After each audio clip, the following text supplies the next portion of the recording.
Wrestling is a tough business, and Great North Wrestling is the land of the tough guys, Canada's home of strong style wrestling. The Great North Wrestling Podcast is the official podcast of Canada's most popular wrestling YouTube channel, the Hannibal TV, hosted by two-time Canadian champion and former national champion in freestyle wrestling, Olympic trials silver medalist in Greco-Roman wrestling. Trained in the Hart family dungeon, he has over 15 years experience in the wrestling business as a wrestler and working behind the scenes in numerous companies. Hannibal the Death Dealer, aka the Hannibal TV, lead reporter Devin Nicholson.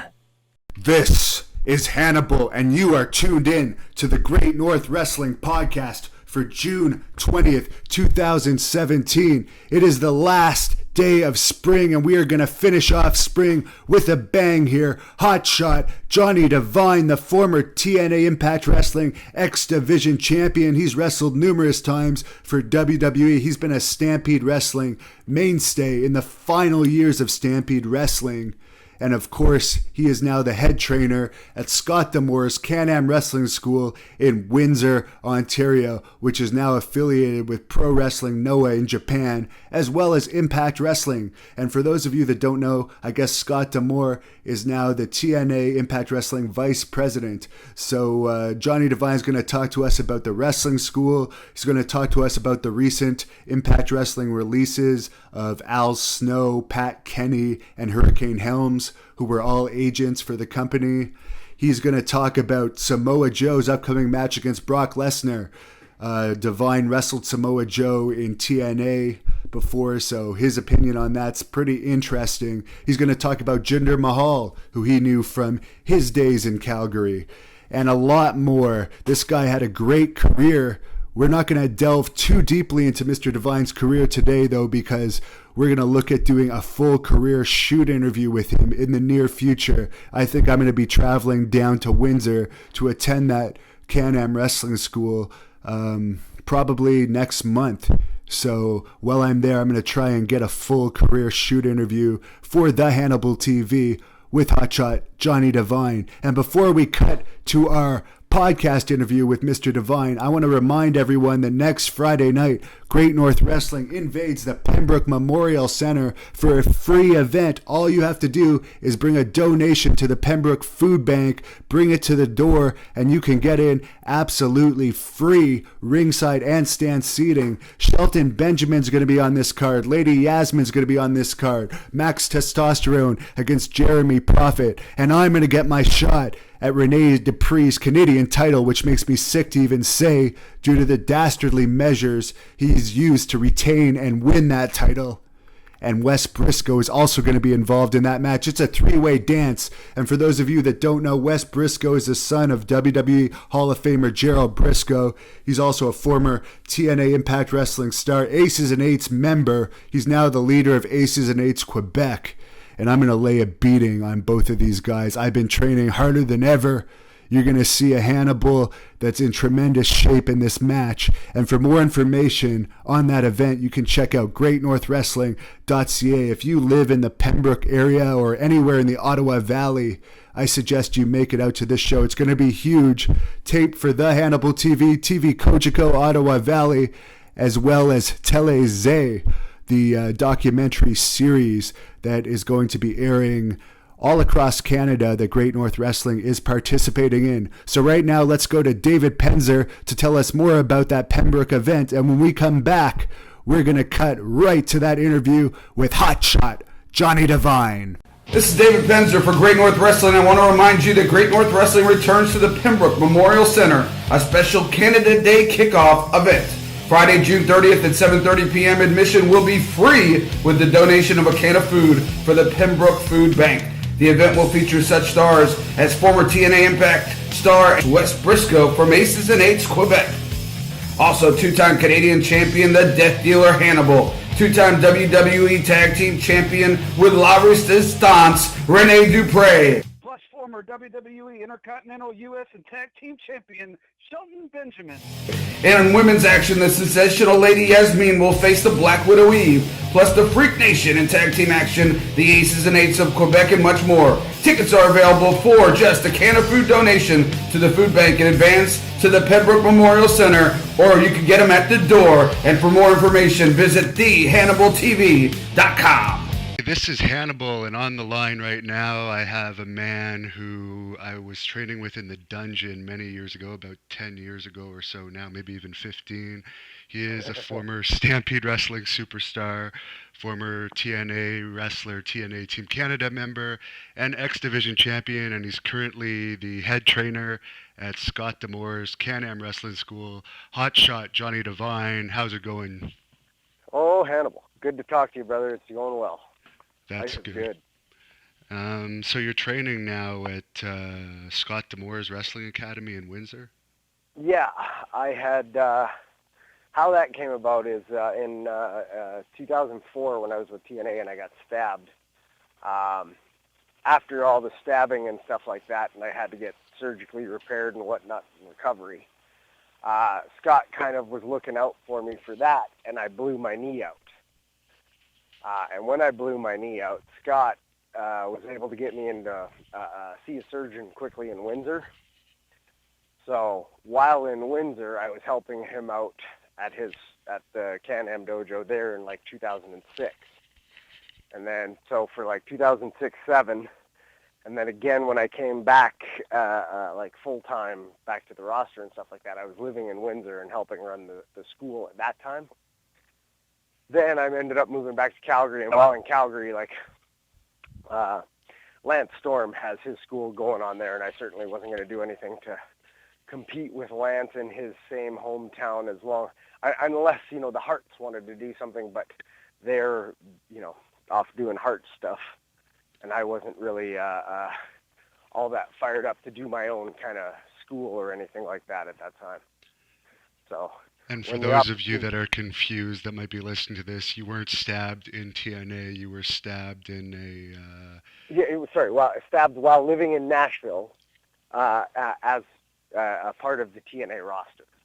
Right, and that was just an altercation on the street, I guess. There was a group of... Yeah, it was, guys followed me and Andy Douglas from the Naturals into a parking lot, 4-on-2, one had a knife.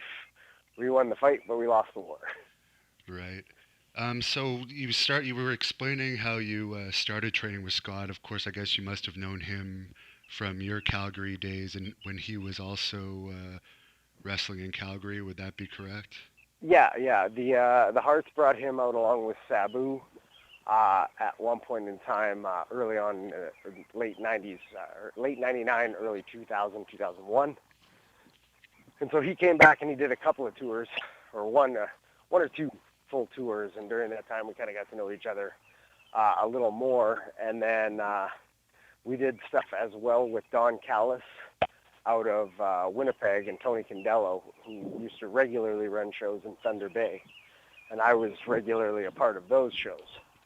So I'd say Scott and I's relationship came more from those shows than anything else. Okay.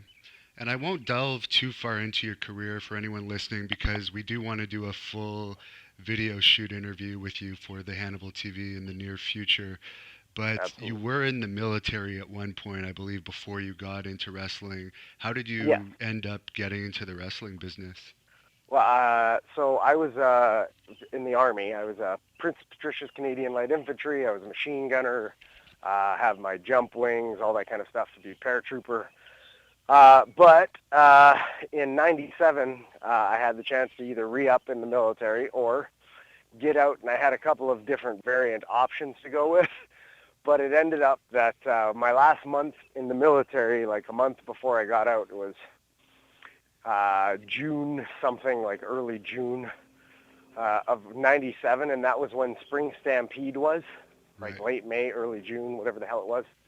It was a show that had the Hart Foundation versus Austin the Road Warriors.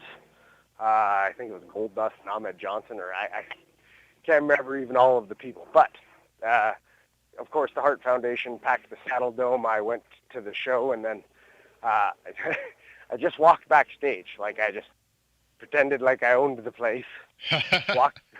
Walked backstage and started talking to people, and like Chavo Guerrero was one of the first people I talked to, and then met Bruce Hart and Ross Hart while there, and they had their school going on, so it was a month later that I was signed up for, I guess it would be a month later that I was signed up for the dungeon, and then about a month after that, not even a month after that, I started in the dungeon.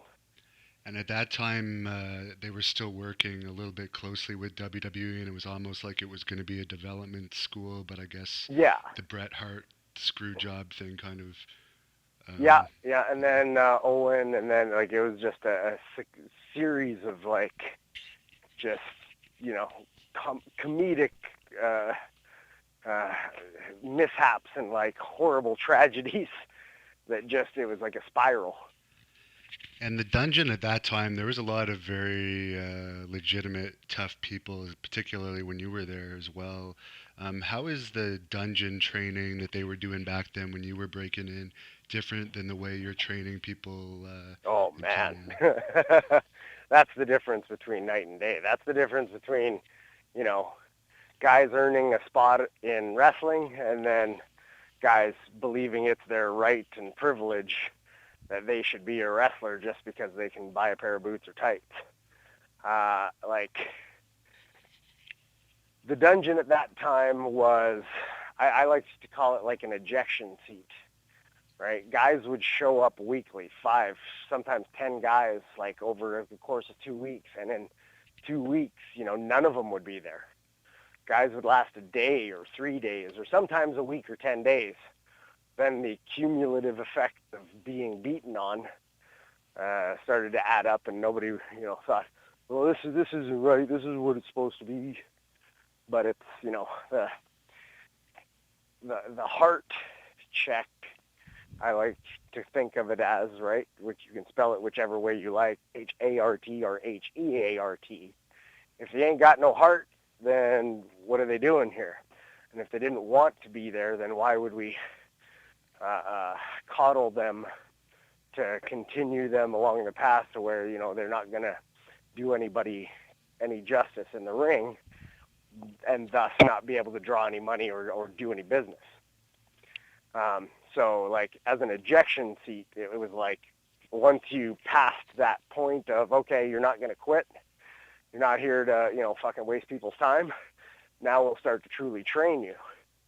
And then once you started to truly get trained, like it was like going to med school. I akin it to, like, having traveled a bit and seen some schools and seen some seminars and seen some people run some stuff, 20 years I've seen the odd. That place at times was like a weird medical lab where, okay, today on the dissection table, we're going to learn how to remove a spleen.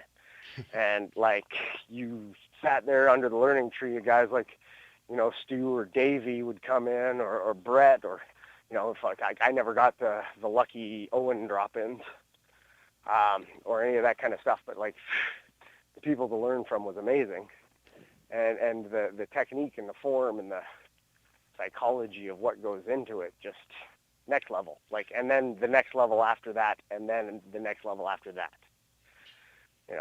And it's nowadays, like 2017, you travel around and guys have opened schools with 5 years worth of knowledge. And in that 5 years, they've taken a bunch of seminars and, online courses, and they watch this, and they've maybe gone to the performance center once or twice or whatever. But, they're like, hey, let me teach you how to wrestle, but they don't understand even a lick of the psychology that goes with wrestling. And that isn't to say how to build a match or, how to build a show or a card or any of that kind of stuff. This is totally different. The thing that people don't get is the dungeon gave legitimacy to wrestling, the art form, right? And it's with that legitimacy you are able to draw money. That's what it taught. And speaking of drawing money and being in WWE, I know Jinder Mahal wasn't actually in the dungeon, but he was in Stampede Wrestling when you and I were in Stampede Wrestling. And I'm just wondering, are you surprised that of all the people from Stampede Wrestling, I guess in your era, that he was the first one to become WWE champion? Would you ever have expected that? Yes and no. Yes and no. Okay, so this is good because I'll go on record with this, and then I know he'll back me up. But years and years and years ago, like when he was Seek and Destroy, Big Raj and Little Raj, they popped into the dungeon from time to time. I rolled with them with bad news from time to time. So I know, like, Jinder has all the tools. I expected Harry to be first, to be blunt and honest, right? Because Harry is, 6'5" of the most talent packaged into one being I've ever seen. But again, the business is a weird and fickle thing. So to see Jinder be world champion first, yes, I'm surprised. Am I shocked? No, because as soon as, we started riding together, and that's one of the times we rode out to Thunder Bay together, I said to him, I'm like, you guys are in the right place at the right time. Just get in fucking shape, because being Punjabi is now going to be a thing, right? And it's, maybe it's well, it's only because he's Punjabi excuse to some people, but Jesus, everybody's got an excuse. The Ultimate Warrior only got pushed because he was a steroid monkey. Well, yes, but, look at him. So look at him. Look at Hulk Hogan. The whole point behind Hulk Hogan originally is because he was Irish. Hogan. Is he actually Irish? No. Right? But he's booked as Irish to get over in Irish territory. Jesus, it's booking 101. So good on Jinder. He knew, I knew it was coming. I knew it was only a matter of time. And breaking into those markets, he's exactly the man they need to have. And you had numerous WWE tryouts over, I guess, it probably would have been maybe a 10-year span. You ended up going to TNA, but is there any particular reason those tryouts didn't work out? There's obviously a lot more talent on the main roster at that time than there is now. Well, multiple reasons. I'll run down a list for you. So my first tryout, we did too much, right? As is usually the case with indie guys, right? Yeah. And so they shit all over us for, being indie guys. My second set of tryouts got faved because, I don't know if you remember, but at the time I had severed 2 nerves in my neck and I lost the use of my right arm. Yeah. So do you remember that time? I remember hearing about the reason, but I don't remember it specifically. Well, so I got rear-ended. I severed 2 nerves in my neck. I thought nothing of it, but kept going, and then my arm stopped working. Right? So for a year, I literally couldn't lift my arm. Doctors were like, here's your handicap parking pass. So it's at that point, a year later, I have a skeletal arm. WWE's like, hey, you coming to the tryouts? Tokyo Joe is like, hey, you going to train to go to Japan? I'm like, I have no arm. I can do it I can do it with one arm. I'll do it, but everybody was like, no, we're not, obviously not, we're not allowing that. So then I got faved then. So then I came back from that injury and I got, TNA was the next, in line kind of thing once I was back in shape. So I was like, I'm going to take any opportunity thrown across my plate. So I took that and then I got stabbed and then I blew my knee out. And those 2 things certainly didn't help with any kind of with any kind of help booking wise at WWE, because then I started to get the injury prone stigma. Right. Also, from what I understand it, when I got stabbed, a week later, it made news. It was in the the Times and the Post and all that shit. A week later, WWE did a stabbing angle with John Cena, being take him off TV to go film the Marine. So I went on USA Championship Pro Wrestling and cut a John Cena rap, and I'm sure that got me some kind of heat with the office. And then TNA put me in a Hunter skit. I'm sure that got me all kinds of heat with the office.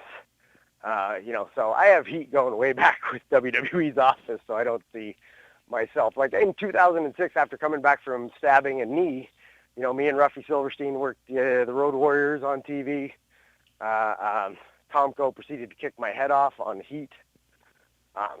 That kind of stuff. They still use me to put guys over. Yeah. But, no, like contractually at that point, they're not interested. I see. And what was your, you had a lot of good matches in TNA, and you worked with some big stars like Kevin Nash and the Dudley boys. The Dudleys. Yeah, is there any favorite memory of TNA? We'll go into it in more detail another time, but I like certain things. Like on camera, I loved working with Jay Lethal. Was easily one of my favorite opponents of all time. We had amazing chemistry.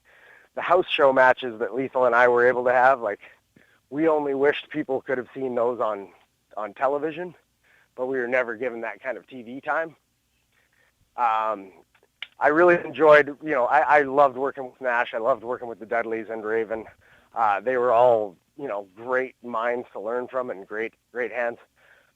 Some of my favorite memories are doing things like rolling with AJ Styles and, seeing what kind of amateur wrestler shooter he is, and he's amazing, guy's just an incredible athlete. Same thing with Kurt Angle.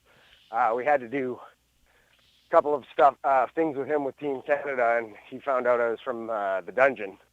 And he's like, "Oh, you're from where Benoit trained." And yeah, so whenever we would do stuff, he would always try to German me in out of my boots kind of thing. And, he liked how easy I went up for his stuff and blah. So I loved working with Angle. Those are some of my most favorite memories. you had a match with Samoa Joe, too, at one point, didn't you? A few here and there, but on television, one that lasted a minute or two. I got in a punch. Right. I almost had him. What's your prediction on his upcoming match against Brock Lesnar? That's going to be fantastic. I see a really, really strong showing by both guys. I think Joe's going to surprise a lot of people who are going in, who are going to be like, oh, but he's so out of shape. How can he, Joe's going to surprise a lot of people. There's a lot of guys like Mark Hunt who carry their weight differently, but are still just deadly. And Joe's one of those guys. And he's got another level that people haven't seen. So I'm excited to see him and Brock. And I'm sure you probably have heard about it. I guess TNA released 3 agents yesterday: Pat Kenny, Al Snow, and Hurricane Helms. Do you have any opinion on that? Because I know you probably worked with Pat Kenny at least during your time there. Oh, all 3 I've worked with. And, you're always sad to see guys released, but, those are 3 guys that are not going to struggle in any way, shape, or form, I don't think. Like, Al's a genius. Shane still wrestles and is incredible at his job. And Pat, Pat's one of those guys, he's like a cat. That guy always lands on his feet, and, he's always doing better when he lands. So I'm sad for them. When I heard, I was like, oh, man, that sucks. But at the same time, I'm also, knowledgeable enough to know that those 3 guys aren't certainly going to be hurting, as it were, like some people would be, hunting for indies and stuff like that.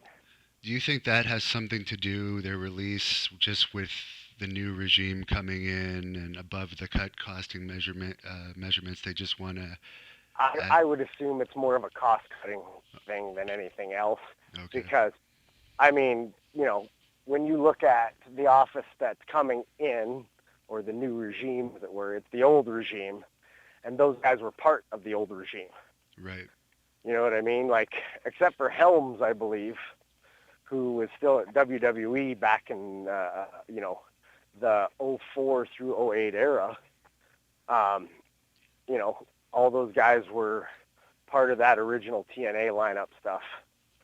And, I'm sure at some point we'll be back.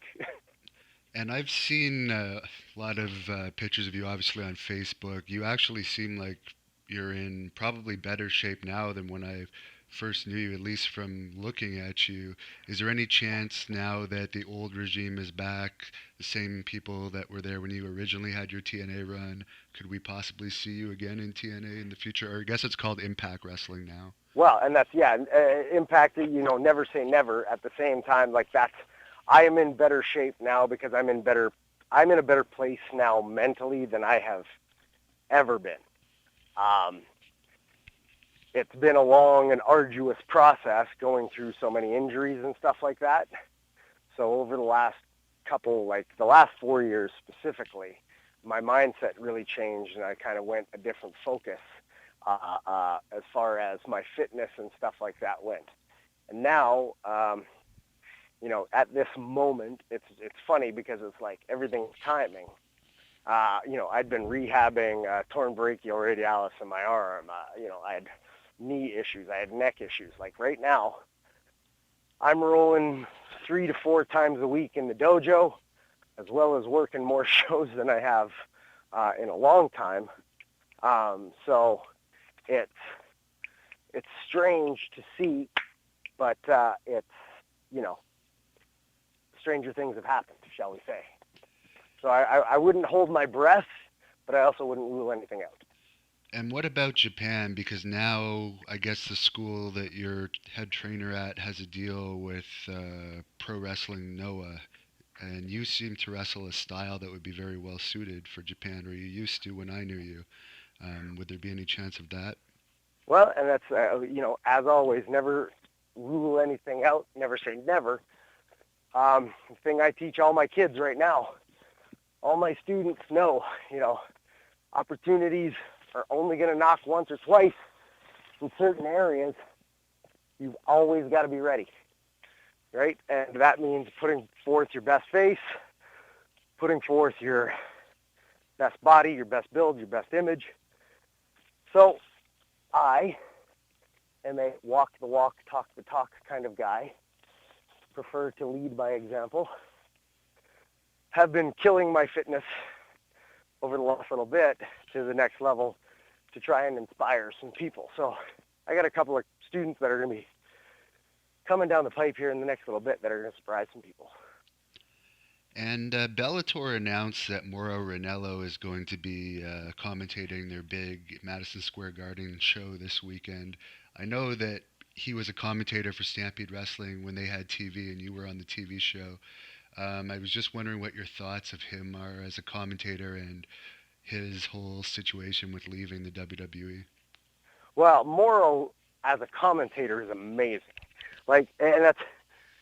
He brings emotion and electricity and elevation to every segment that he's used for, right? So he's so great at his job. It's to me, it's deplorable that a resolution for WWE couldn't be reached because that guy's so valuable as an announcer. And just, he's amazing. And he puts talent over properly. And the situation and how it was handled, those kind of things in wrestling are tough because the company on one hand wants to protect their company guy, shall we say. But at the same time, at the sacrificing of the new talent, I don't think is the right decision. And what do you think about the state of the wrestling business now? Apparently, New Japan's going to start running regular events in the U.S. next year. Ring of Honor's TV might be expanding. Impact has new ownership now. Yeah. It's insane.